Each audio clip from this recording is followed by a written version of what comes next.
Dan untuk membahas terkait dugaan kasus polisi, peras polisi, dan penyerobotan lahan milik Bribka Madi, sudah bergabung staf ASA Indonesia Institute sekaligus pakar psikologi forensik Reza Indragiri. Selamat sore Bang Reza. Selamat sore Mas Reza. Baik, Bang Reza, tadi kita sama-sama mendengarkan Bribka Madi sudah meminta maaf dan dari pihak kepolisian juga sudah mengatakan tidak ada tindak pidana dalam kasus ini. Apakah ini artinya masalah ini sudah clear begitu, Bang Reza? Menyimak pemberitaan di media massa berdasarkan pernyataan dari pihak Polda Metro Jaya, saya menyisir paling tidak ada 3 persoalan yang perlu diurai, kemudian disikapi secara proporsional. Pertama adalah memang terkait dengan tanah. Dan saya tidak memiliki perspektif tentang itu. Apakah itu masalah pidana atau bukan, di mana tanahnya dan seterusnya, saya tidak memiliki perspektif. Nah, yang menjadi concern saya atau menjadi kepedulian utama saya adalah terkait dengan isu kedua, yaitu pernyataan Bribka Madi bahwa dia dikabarkan sudah diperas oleh oknum penyidik.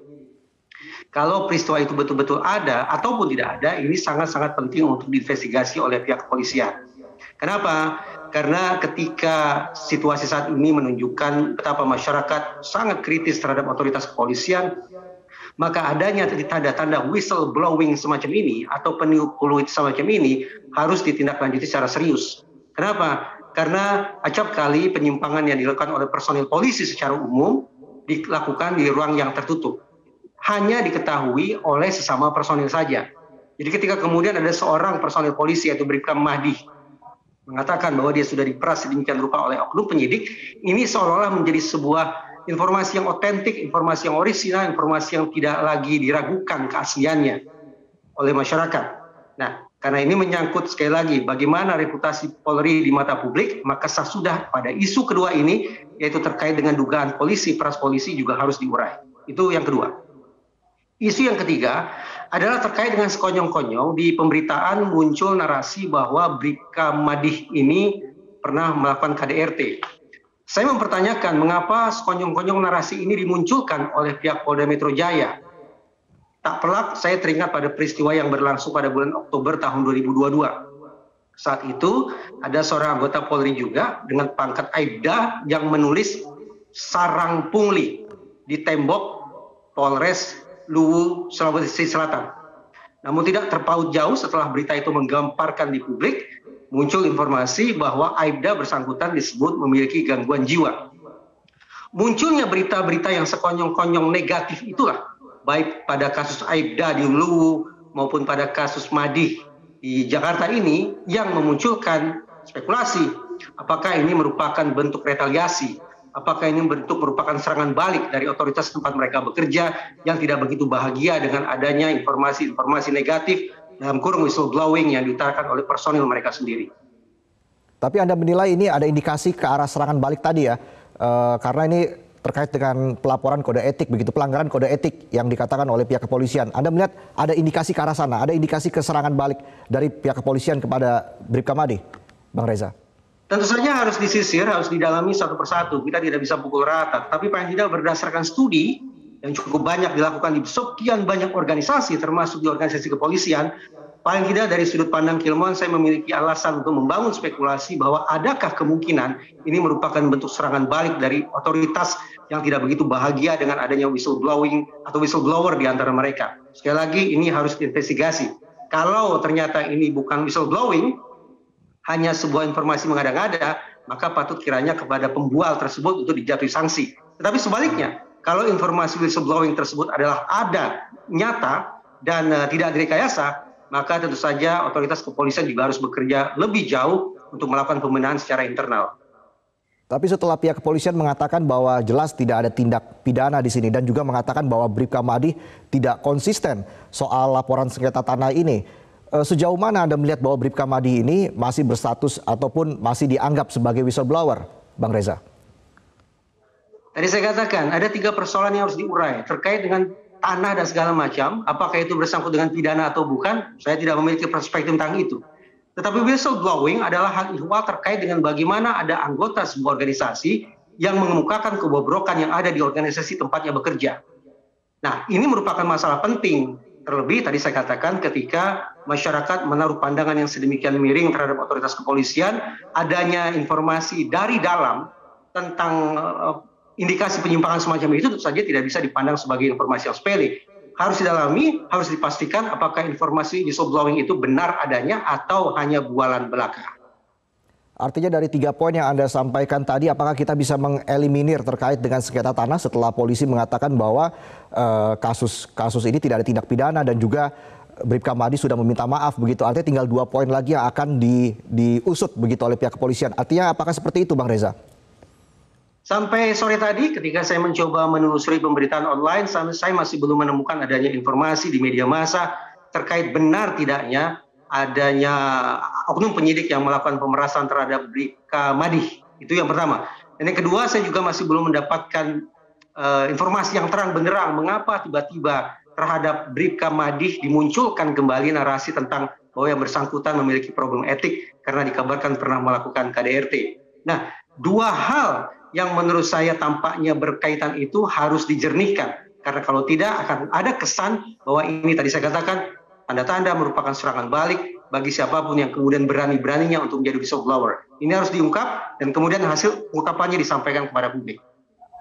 Tapi menurut Anda, Bang Reza, apakah tepat dalam kasus ini Polri mengeluarkan pernyataan bahwa Bribka Madi melakukan pelanggaran kode etik dan profesi Polri karena dianggap menggunakan sarana medsos untuk aktivitas kegiatan memposting berita yang tidak benar atau bahkan dianggap ujaran kebencian, Bang Reza? Tentu saja kalau itu merupakan berita palsu, berita bohong dan mungkin saya juga menjadi korbannya, tentu saja itu harus dipersoalkan secara serius, secara pidana dan juga mungkin secara etik. Tetapi sebaliknya, karena saya belum memperoleh informasi kejelasan tentang benar tidaknya ada oknum penyidik yang sudah melakukan pemerasan dan ini terindikasi sampai saat ini masih merupakan whistleblowing, maka ini yang harus kemudian dibedah hingga tuntas, diinvestigasi secara mendalam, dan diumumkan hasilnya kepada publik. Sekali lagi, kalau ternyata informasi yang terindikasi sebagai whistleblowing itu adalah kepalsuan belaka, informasi yang mengada-ngada, maka sudah barang tentu yang bersangkutan alias pihak yang menyebarkan informasi palsu itu harus diproses sebagaimana mestinya. Tetapi sebaliknya, apabila informasi yang dia sampaikan adalah nyata adanya, berarti memang ada katakanlah penyimpangan yang berlangsung dalam organisasi kepolisian, maka itu membutuhkan adanya pembenahan secara internal. Apa yang mendukung bahwa Bribka Madi ini adalah seorang whistleblower? Apakah memang perlu juga pengusutan ataupun penjelasan dari pihak Kompolnas dan juga pihak-pihak terkait, atau mungkin dari pihak Propam atau seperti apa, Bang Reza? Status Bribka Madi sebagai personel polisi, terlebih lagi Provos, memberikan dasar bagi saya untuk berasumsi bahwa dia tahu tentang bagaimana proses penegakan hukum yang sebenarnya, bagaimana penegakan hukum yang semestinya, dan bagaimana kemudian penyimpangan-penyimpangan itu dia alami. Rasanya sulit bagi saya untuk mengatakan bahwa Bribka Madi ini mengada-ngada 100% memunculkan cerita rekayasa, sekali lagi karena dia berstatus sebagai personel polisi aktif. Nah, status sebagai personel polisi aktif itulah ketika dia menyampaikan informasi kepada publik tentang indikasi penyimpangan yang sudah dia alami, itu yang disebut sebagai informasi whistleblowing.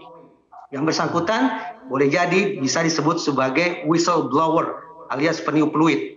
Saya paham berdasarkan sekian banyak riset memang aksi whistleblowing itu seolah-olah bersinonim dengan bunuh diri.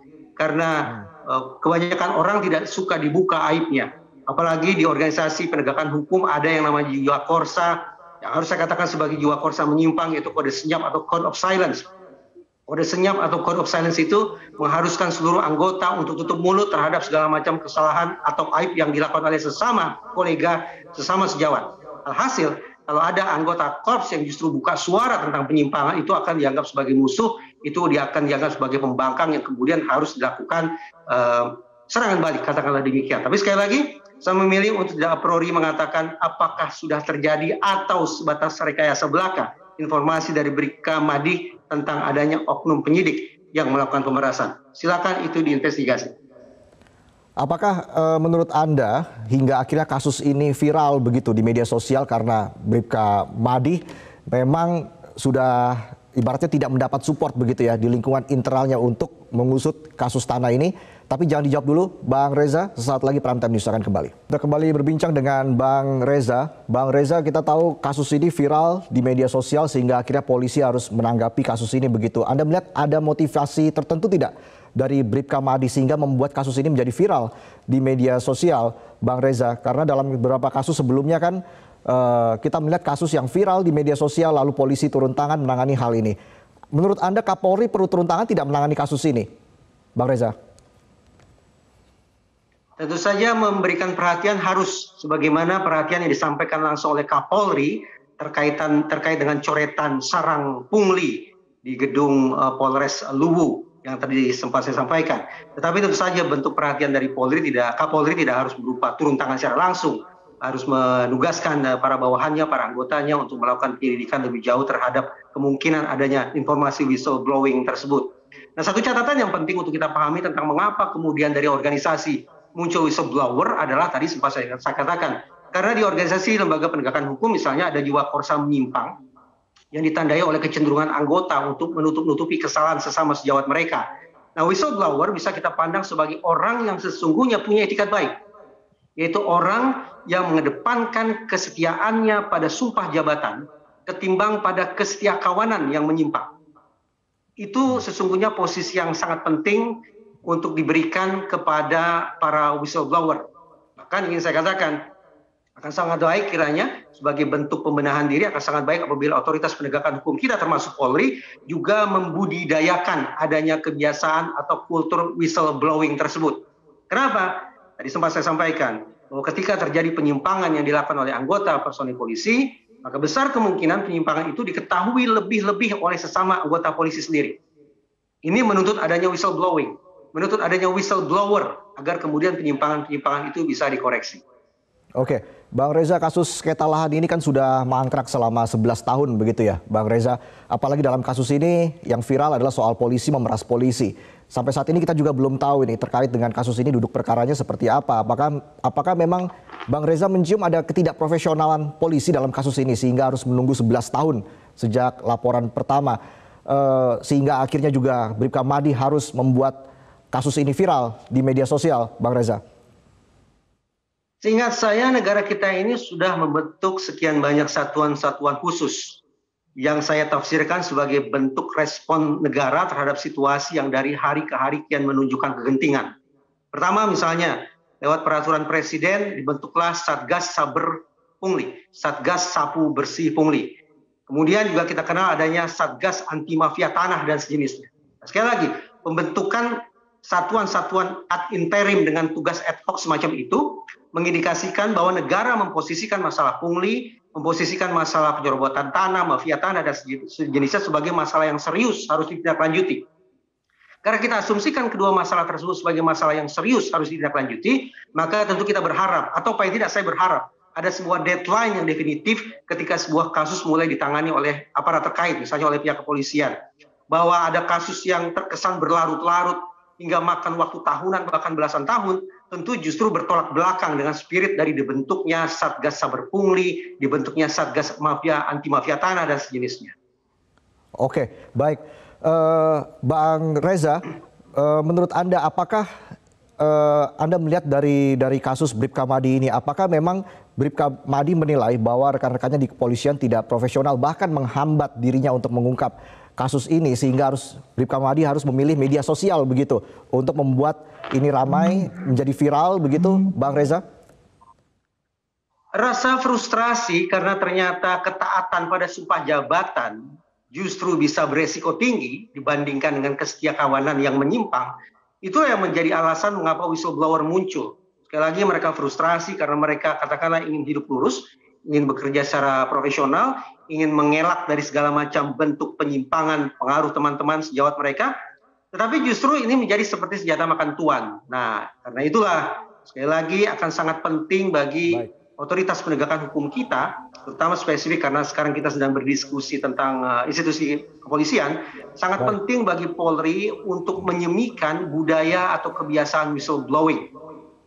Informasi-informasi yang datang dari para whistleblower seyogyanya tidak diserang balik dengan memunculkan aib-aib atau kesalahan-kesalahan yang pernah dilakukan oleh para whistleblower tersebut yang tidak memiliki relevansi apapun terkait dengan informasi whistleblowing yang sudah mereka sampaikan.